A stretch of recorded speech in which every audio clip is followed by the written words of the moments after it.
Take a breath here. Do you taste it? The air isn't fresh. It tastes metallic. It tastes like sulfur and ash. This is the era of industry.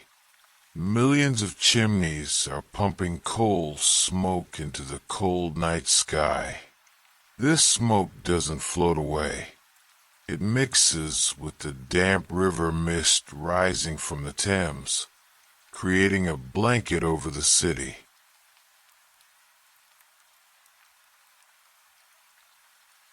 The locals call it a Pea Souper. A fog so thick, so yellow, and so heavy that you can barely see your own hand in front of your face. It muffles every sound. It swallows the city whole.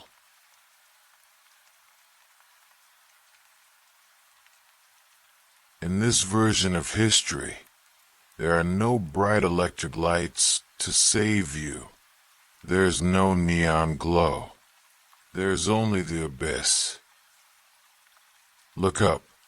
The sky isn't black. It's a bruised purple, reflecting the fires of the factories that never sleep.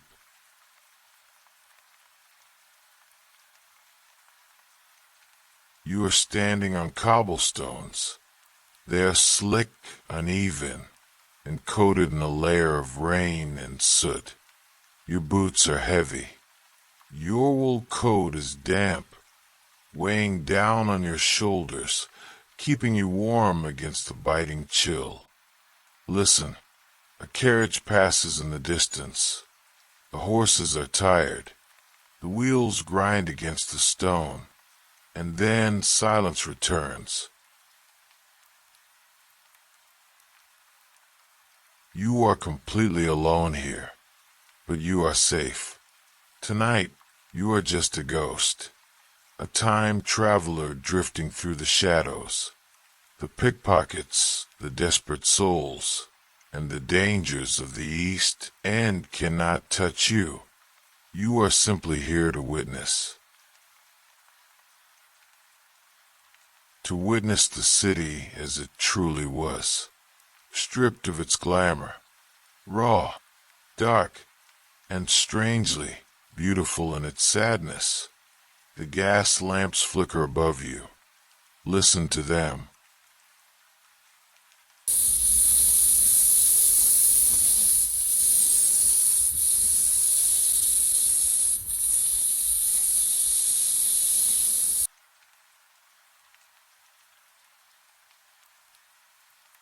They hiss, a low, constant hum.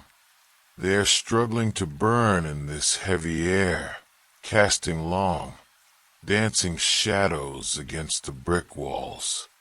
The city is sleeping, but the history is awake. Let's walk. Let's drift deeper into the fog.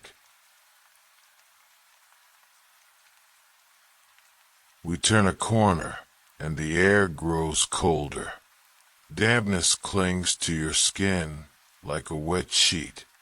We are approaching the Thames.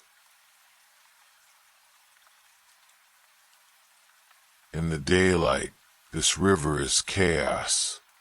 It is the highway of the empire, filled with shouting sailors, cargo ships from India, and the filth of 1,000,000 people. But tonight it is black glass. Listen to the water lapping against the wooden docks.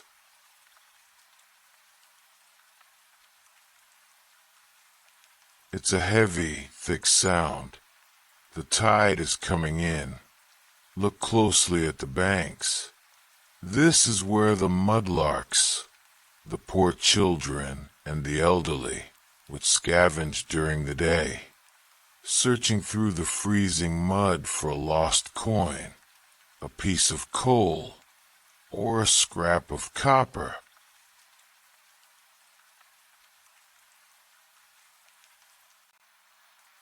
But now they are gone.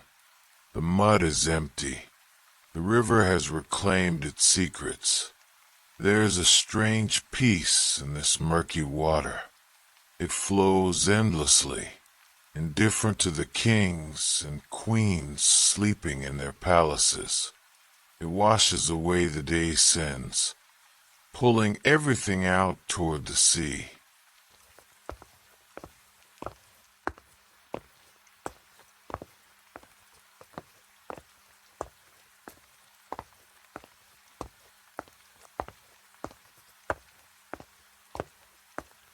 Leaving the river, we move into the labyrinth, the Rookeries.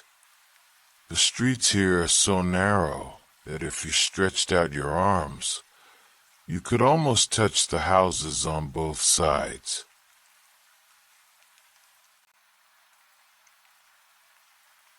Reach out with your mind.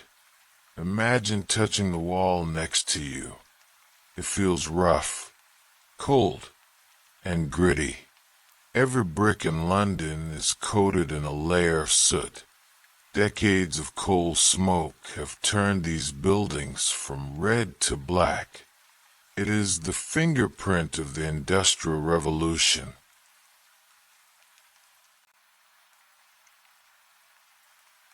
Behind these dark walls, thousands of people are sleeping.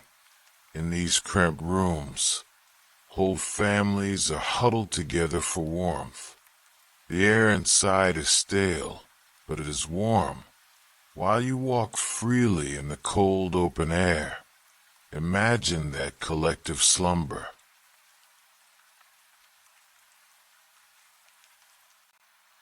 A city of millions, exhausted from hard labor, resting their heavy bones. Their struggles are paused. Their hunger is forgotten for a few hours. Everything is still under the blanket of the night.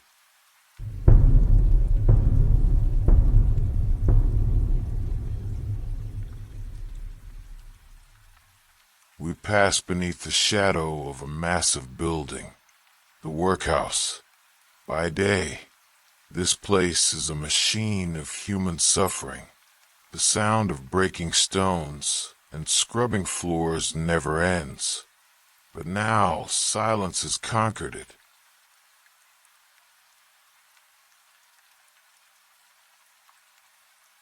Look at the high walls. They are cold and imposing. Behind those bricks, hundreds of souls are sleeping in narrow beds, shoulder to shoulder.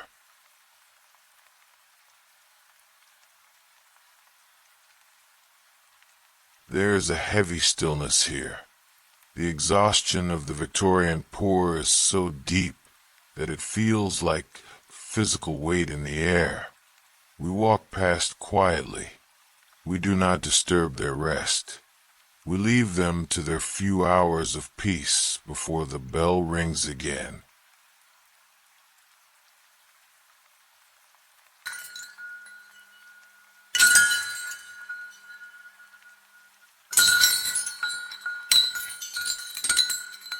Let's stop here for a moment. Do you smell that? It's a mix of dried sage, camphor, and old dust.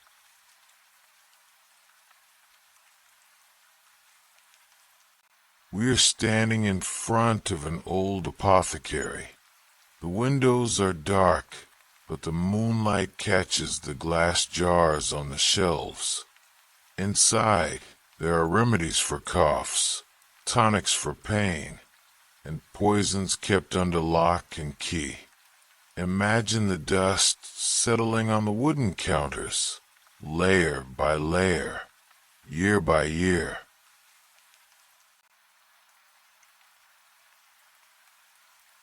Time moves slower inside this shop. The air is still, preserved like a specimen in a jar. It's a sanctuary of silence amidst the grime of the city.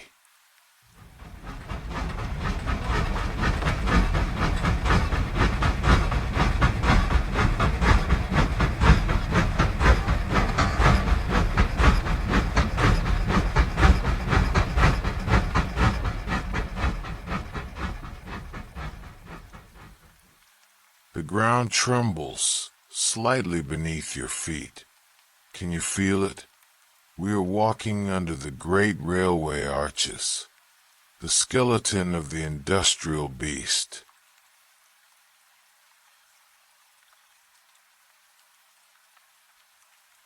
High above us, a steam engine is resting, hissing into the night.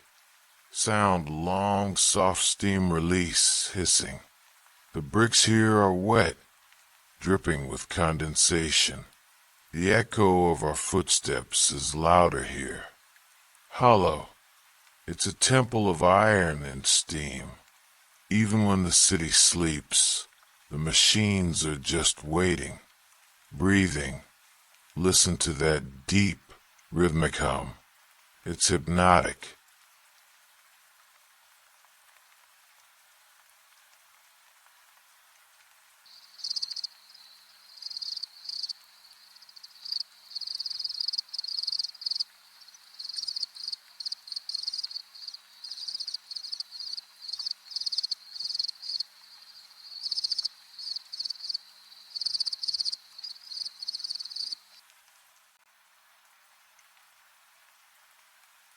We push open a rusted iron gate. It creaks. We have found an old churchyard, hidden between the factories. Nature is reclaiming this place. Ivy wraps around the crumbling headstones, hugging the names of people long forgotten.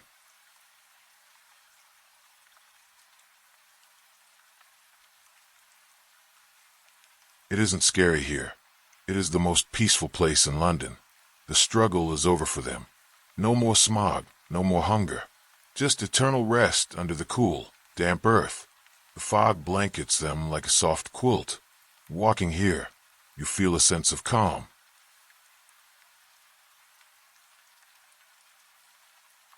The worries of life seem so small among these ancient stones.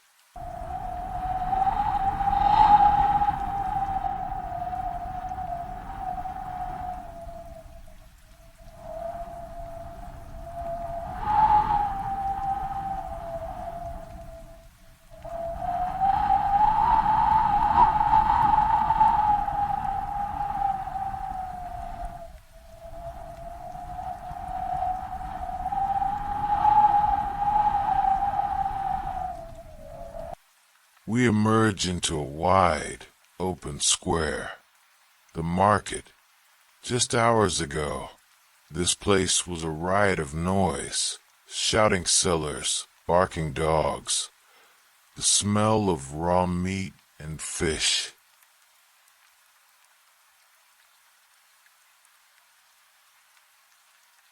Now, it is a ghost town of wooden crates and empty stalls. The wind dances through the empty structures. Look at the cobblestones, scattered with straw and discarded papers. It feels strange to be alone in a place usually so crowded. It's a liminal space, a threshold between yesterday and tomorrow. Just you, the fog, and the echo of the wind.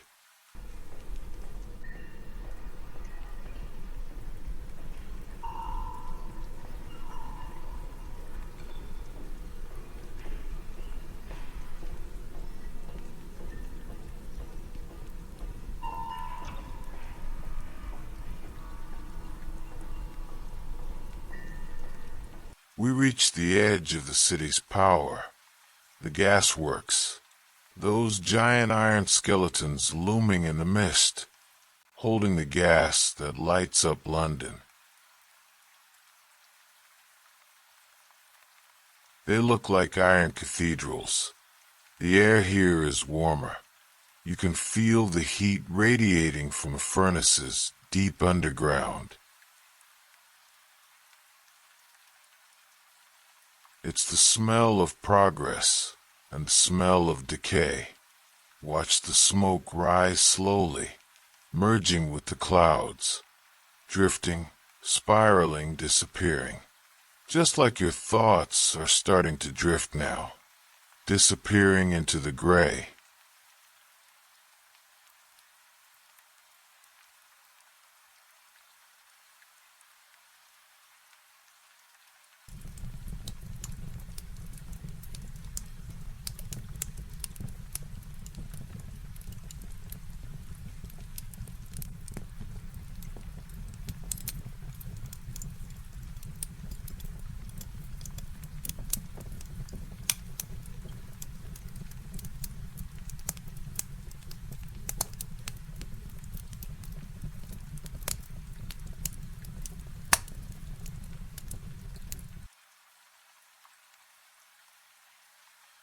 Our walk is over. You are tired. Your legs feel heavy. Look, there's a door ahead. It's waiting for you. You open it, and warmth rushes out to meet you. Sound door opening, wind stops, fire crackling starts. You step inside and lock the world out. The fog, the grime, the cold, it's all gone. Here, there's a small fire glowing in the grate.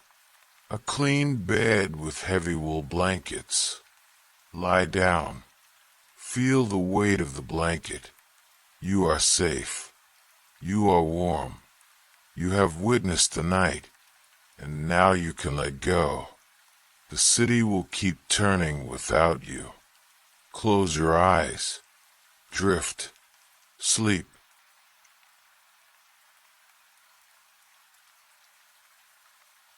As the fire crackles and the shadows dance on the walls, let us delve deeper into the world we have just visited. The year 1888 is not merely a date in a history book.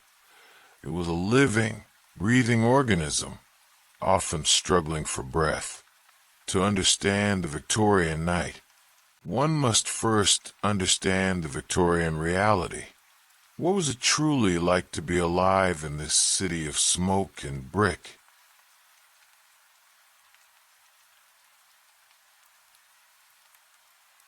The air and the streets, if you could physically step back into the streets of London right now, the first thing to assault your senses would not be the sights, but the smell.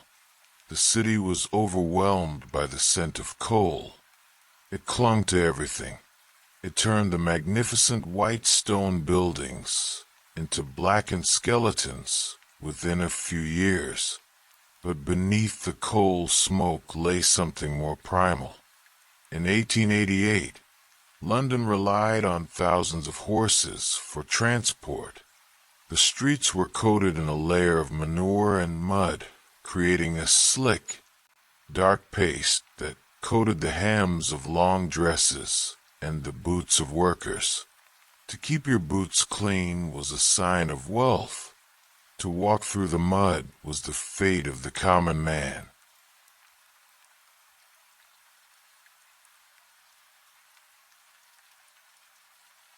The fog, the Pea Souper, and then there was the fog. As we witnessed tonight, it was not the clean mist of the countryside. The Londoners called it the Pea Souper, or the London particular. It was a chemical mixture. When the smoke from a million coal fires mixed with the damp air of the Thames, it turned yellow, sometimes even green.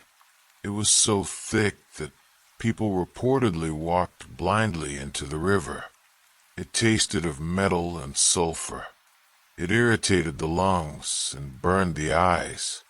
In a very real sense, the city was poisoning itself in the name of progress.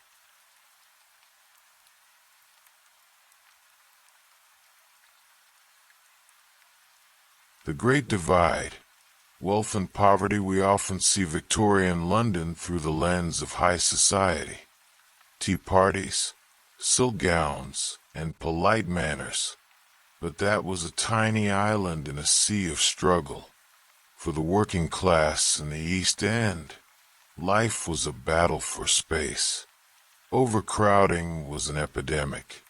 It was common for an entire family, mother, father, and 5 children, to live, cook, eat, and sleep in a single room no larger than a modern parking space.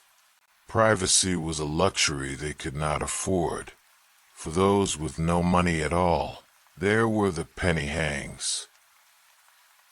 For a single penny, you could not buy a bed, but you could pay to lean over a rope stretched across a room, just to stay off the cold floor.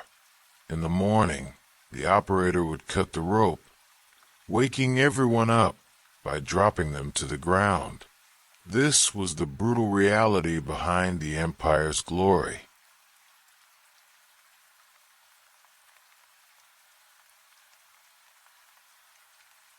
Food and drink, even eating, was a dangerous game. This was the era before food regulations. The bread you see in period dramas looks white and pure, but in reality, bakers often whitened the flour with alum or even chalk to make it look more expensive. Milk was watered down and mixed with plaster to give it thickness. Tea, the national drink, was often mixed with iron filings or dried leaves swept from the floor. The Victorians were unknowingly consuming the very industry they built. This is why the average life expectancy for a working-class man was shockingly low, often barely reaching 40 years of age. Health and medicine if you fell ill. The cure was often worse than the disease. We must remember, this was a time when surgery was terrifyingly primitive. Anesthetics were new and risky. But perhaps the darkest secret of the Victorian home was the soothing syrups given to children. Mothers, exhausted from working 14-hour shifts in factories, would give their crying babies syrup to make them sleep. These syrups were sold openly, but their main ingredient was often opium or laudanum. A generation was quieted by narcotics, simply because survival demanded silence.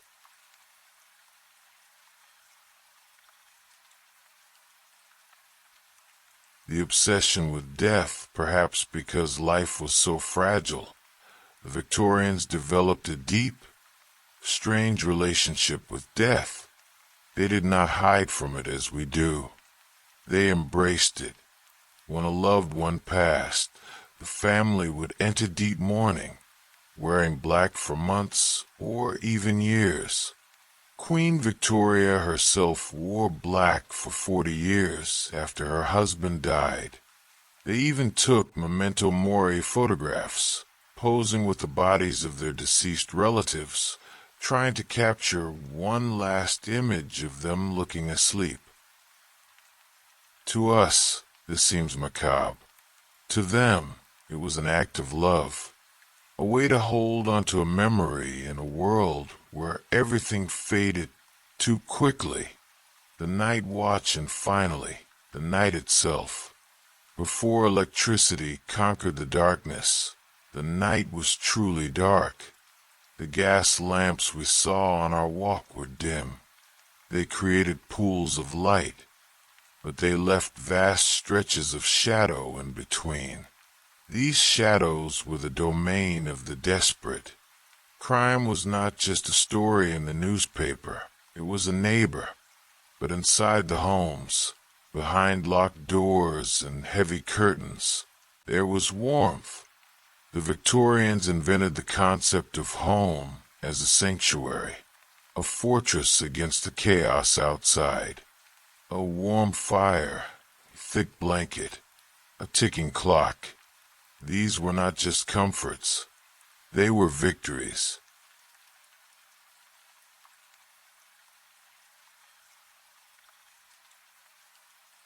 Conclusion. So, as you lie here tonight in your safe, warm bed, remember the journey we have taken.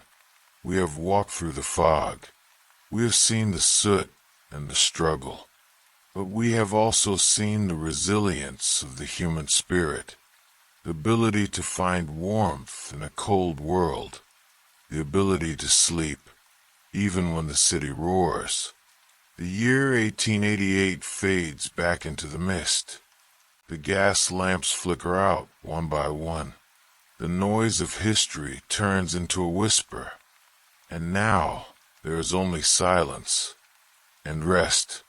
Sleep well.